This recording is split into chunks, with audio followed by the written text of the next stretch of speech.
Ladies and gentlemen, please welcome Whitney Houston!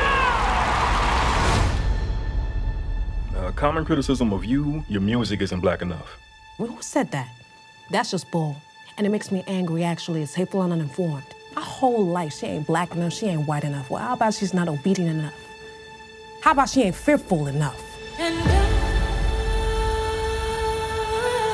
Music is not a color to me. It has no boundaries. I sing what I want to sing, be how I want to be, and reach as big an audience as I can. No one is like you. You can sing. Whitney, your daddy's princess.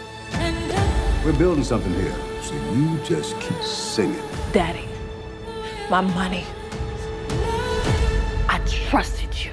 You were meant to look out for me.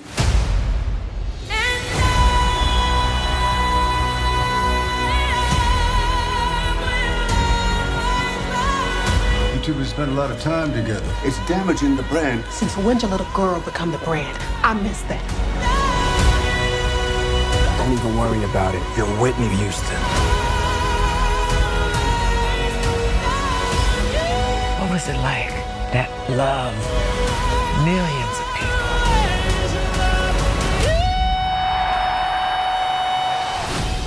The best feeling I ever knew.